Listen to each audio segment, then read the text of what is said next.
રામ નારાયણ રામ સારી રીતે તમામ આધ્યાત્મિક વિચારધારા માટે માર્ગદર્શન આપવું પડશે. ત્યારબાદ આપોઆપ ભાઈચારા અને વ્યાપક વિચાર ઊભા થશે. દરેક માનવીને વ્યાપકતા મળશે, જેમાં આજકાલ તેમને અભાવ અનુભવાય છે. ટેક્સી પરમિટ, બસ લાયસન્સ વગેરેમાં ફસાયેલા હોવા કારણે તેઓ આ વિચારધારા માટે પોતાને સમર્પિત કરી શકતા નથી. આ રીતે જે મંત્રી પરમિટ આપે છે તે જોખમી છે. આ ચોરાવાળા કરતાં પણ વધુ ખતરનાક છે. જે લોકો ચોરી કરે છે તે માત્ર પોતાના પરિવારને બચાવવા માટે આવું કરે છે.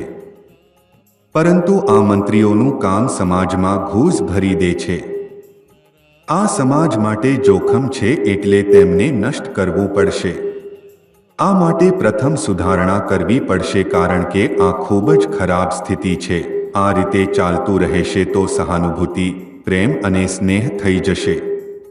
સૌથી વધુ અરજ છે કે તમે આવો અને સહયોગ આપો. એક સરકાર બની જે આધ્યાત્મિક સરકાર હશે તેઓ જ માર્ગદર્શન આપશે.